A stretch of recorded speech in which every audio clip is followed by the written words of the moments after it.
Uma boa tarde, que Deus te abençoe. Espero que você esteja bem. Estamos juntos mais uma vez para compartilharmos a palavra de Deus, meditarmos na palavra do Senhor em mais uma sexta-feira, mas não uma sexta-feira qualquer. Hoje é a tão anunciada e tão esperada por algumas pessoas, especialmente pelos comerciantes, Black Friday. Você certamente viu inúmeras propagandas sobre isso e está se deparando hoje com as ofertas em todos os lugares. A Black Friday é mais uma estratégia de mercado e, na verdade, a data surgiu nos Estados Unidos. Ontem foi celebrado o Dia de Ação de Graças, que corresponde à última quinta-feira do mês de novembro. Você certamente viu algumas publicações sobre isso. Aí tornou-se costume nos Estados Unidos, a partir da década de 60 e se intensificando a partir da década de 80, que o dia seguinte ao Dia de Ação de Graças, ou seja, a última sexta-feira do mês de novembro, seria então a Black Friday, um dia de liquidações, um dia em que as lojas realmente liquidam seus produtos com descontos muito bons e as pessoas fazem filas, às vezes até madrugam nas portas das lojas para poderem aproveitar essas promoções e comprarem seus tão sonhados produtos. No Brasil, esta é uma data relativamente recente. Não faz muito tempo que acabou aí se incorporando ao nosso calendário, para a alegria dos lojistas. Embora a Black Friday brasileira não seja assim a melhor de todas. Afinal de contas, você já deve ter se deparado aí com os preços.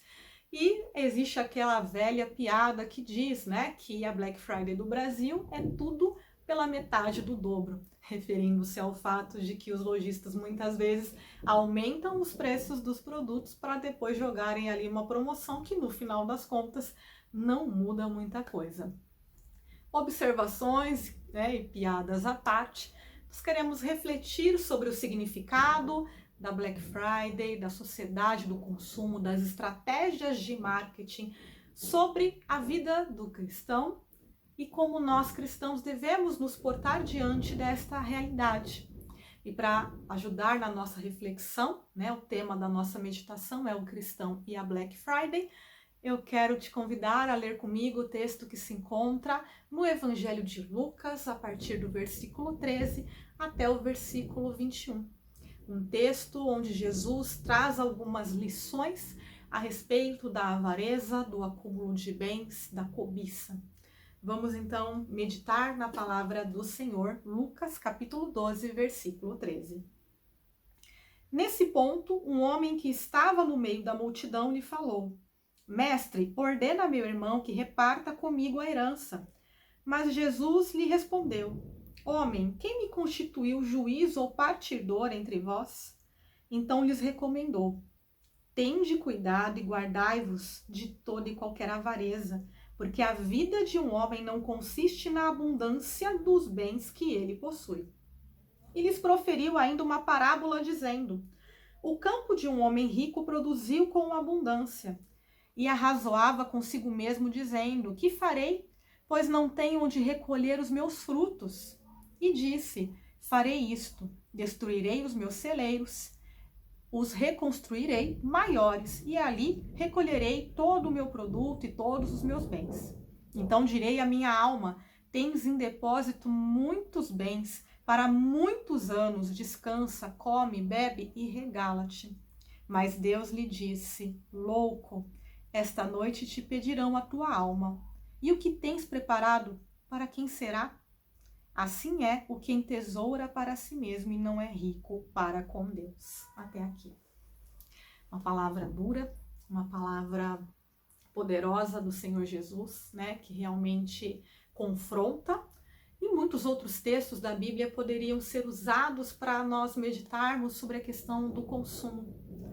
É fato que nós vivemos na sociedade do consumo. E é fato que este problema é muito mais intenso hoje, até mesmo do que na época de Jesus, embora lá já houvessem pessoas avarentas, como o próprio Senhor Jesus aí exemplifica. Pessoas que acumulavam bens. Isso porque, com o passar dos anos, o desenvolvimento da indústria, do comércio, há uma infinidade de bens e produtos novos, e novos produtos vão sendo criados o tempo todo. E as indústrias de marketing e de propaganda precisam nos convencer da necessidade destes produtos. O fato é que, se você perguntar aos seus avós, aos seus familiares mais antigos, certamente eles não tinham metade daquilo que nós temos hoje. Coisas com as quais nós achamos que não somos capazes de viver sem. Um bom exemplo são os celulares, né? Quem aí pegou a época antes da internet, antes dos celulares, né, percebe aí a diferença. E hoje nos tornamos dependentes desse tipo de tecnologia também. Ah, mas então é pecado que um cristão consuma, que um cristão aproveite uma oferta da Black Friday? Com certeza não. Se você tiver consciência do que você está fazendo. Muitos hoje talvez já tenham até juntado o seu dinheiro ou tenham ali a disponibilidade de recursos e estavam esperando justamente o dia de hoje para comprarem algo que realmente precisam. Né? Se você aproveitar para comprar algo que realmente precisa num valor muito mais acessível, isso é um sinal de inteligência. A questão é quando nós não precisamos de algo, mas ainda assim compramos, nos deixamos levar pela sociedade do consumo, nos deixamos levar pelas informações e pelas propagandas que nos bombardeiam, pelas faixas de oferta e promoção, ou pior, quando não temos os recursos necessários para adquirir os produtos, aqueles itens, e fazemos dívidas. E o desejo de Deus é que não tenhamos dívidas. Aliás, a Bíblia nos insta a ter apenas aquilo que nós realmente precisamos. Nós precisamos focar nas nossas necessidades realmente. E como isso é difícil nos nossos dias. Um exemplo, talvez você já tenha se deparado aí, andando aí nas lojas, com aquela banquinha de promoção. Talvez um item, um calçado, uma roupa, R$10, R$5, e aquilo enche os teus olhos. E você imediatamente corre, pega uma fila enorme, compra aquele produto e muitas vezes quando você chega em casa, descobre que nem gostou muito daquilo. E muitas vezes acaba até mesmo nem utilizando. Isso já aconteceu comigo algumas vezes. Por isso que a questão do consumo é tão importante para nós cristãos, porque ela é uma questão do coração.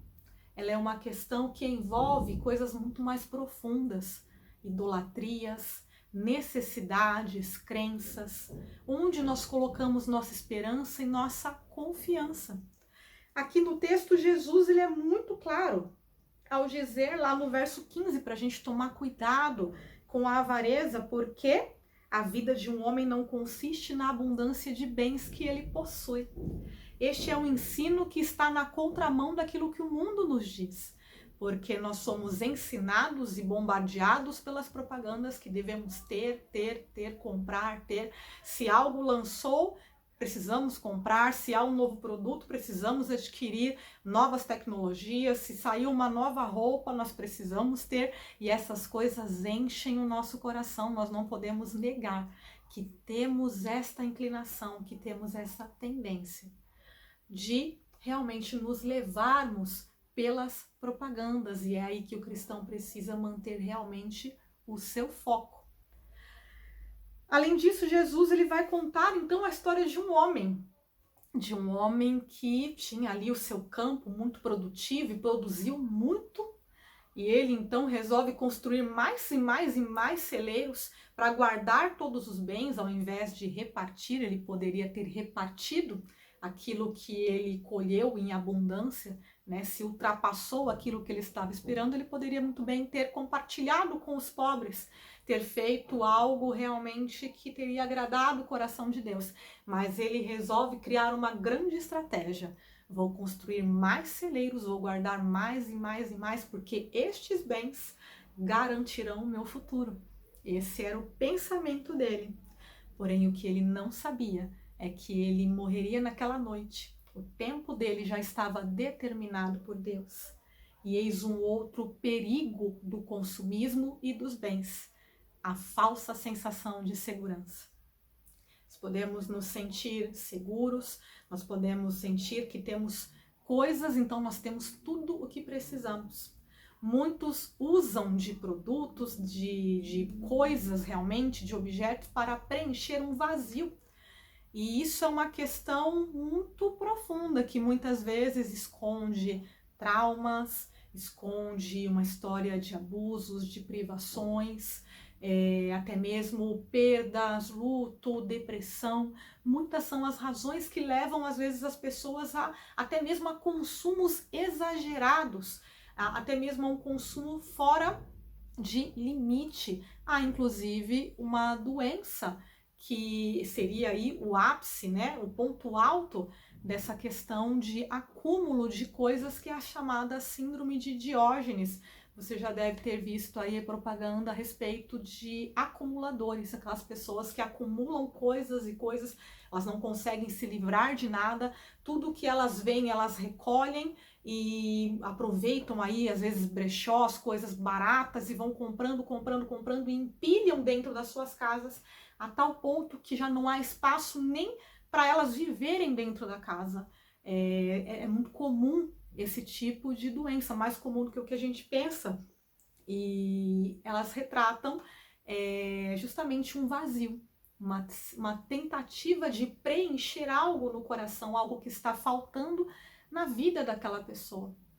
Como cristãos, nós sabemos que tudo o que nós precisamos está em Deus, e que não há nada que não seja Deus que possa preencher o nosso coração, que possa suprir as nossas necessidades, que possa nos curar, que possa nos alegrar, nos trazer paz verdadeira, que não a presença de Deus. Como cristãos, nós sabemos disso.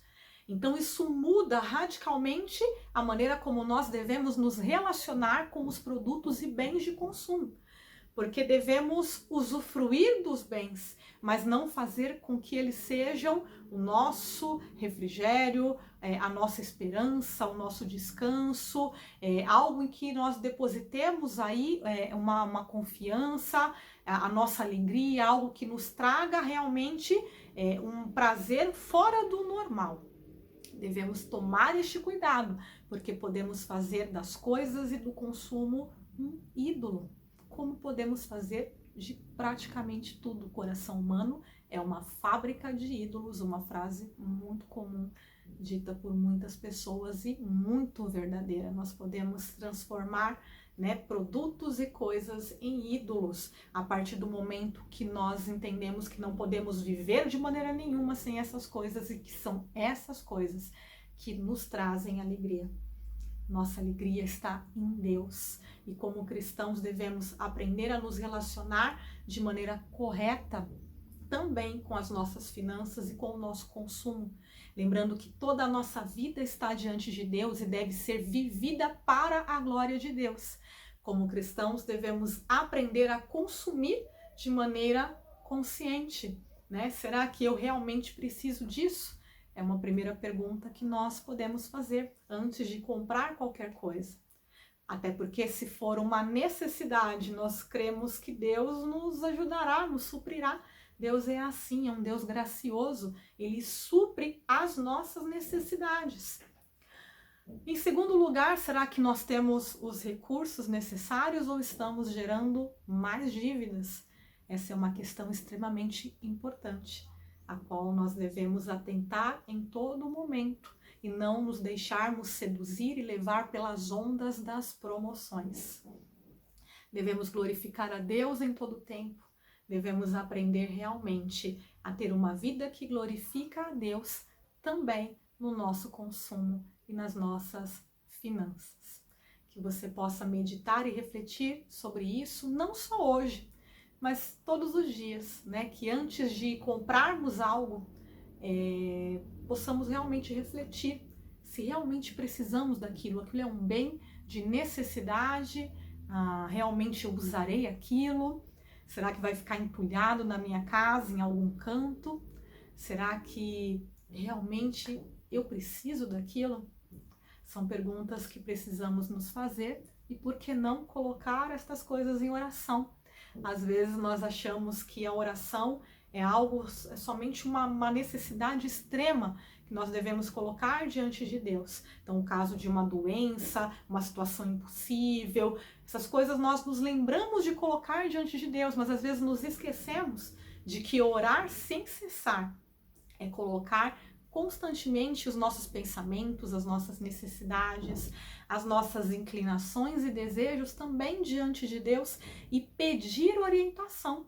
A gente precisa aprender a acordar e pedir a Deus desde cedo orientação para vivermos o nosso dia de maneira correta, tomarmos as decisões corretas, falarmos aquilo que é correto, pensarmos aquilo que é correto, nos guardarmos daquilo que ofenda o Senhor, e por que não também na área do consumo, pedir a Deus que nos dê corações sábios, que nos ajude a lidar com as nossas finanças de maneira sábia, de maneira correta, diante dos olhos de Deus, como cidadãos do reino, como pessoas que não estão aqui entesourando tesouros que a traça corrói, mas que estão neste mundo, sim, vivendo, usufruindo do fruto do seu trabalho para a glória de Deus, mas com os olhos na eternidade, naquilo que Deus tem preparado para as nossas vidas. Que nós possamos fazer isso diariamente, não somente hoje. E quero te convidar a orar comigo neste momento. Senhor, quero te agradecer, Pai, por este dia, te agradecer pela Tua palavra, que realmente é luz para os nossos caminhos. Tua palavra nos direciona, Pai, em todos os assuntos, em todos eles, Senhor. Tua palavra é poderosa para nos guiar. E nós pedimos, Pai, a Tua orientação. Dá-nos, Senhor, sabedoria para lidarmos, ó Deus, com as propagandas, com as ofertas que são colocadas diariamente diante dos nossos olhos, ó Deus, com esse bombardeio, ó Pai, de consumo que é colocado diante de nós e que muitas vezes, ó Pai, direciona o nosso coração, até mesmo a fazer compras e coisas que nós não precisamos, a uma má utilização dos recursos que o Senhor nos tem dado. Que o Senhor nos dê essa consciência, que o Senhor desperte em nós essa consciência, essa sabedoria, para que possamos fazer tudo para a Tua glória, até mesmo comprarmos, administrarmos, Pai, os recursos que o Senhor nos tem dado para a Tua glória, com sabedoria para o Teu louvor. Que o Senhor nos capacite, que o Senhor nos abençoe nesse dia, abençoa cada um que está assistindo, Pai, este vídeo, cada vida, entra, Pai, com providência em cada lar, aqueles, ó Pai, que estão passando por necessidades, ó Deus, financeiras, que o Senhor venha, Pai, com provisão, Tu és um Deus fiel e nós cremos, Pai, em Ti. Mas acima de tudo, guia, Pai, o nosso coração, para que não tenhamos ídolos, ó Deus, diante de nós e que encontremos somente no Senhor a fonte de toda a nossa alegria. Que isto seja uma verdade, Pai, nos nossos corações. Nós te agradecemos por tudo e é em nome do Senhor Jesus que nós oramos. Amém. Amém. Que Deus te abençoe, fique na paz do Senhor. E até domingo, quando estaremos juntos mais uma vez para adorar ao Senhor no nosso culto de adoração. Deus te abençoe.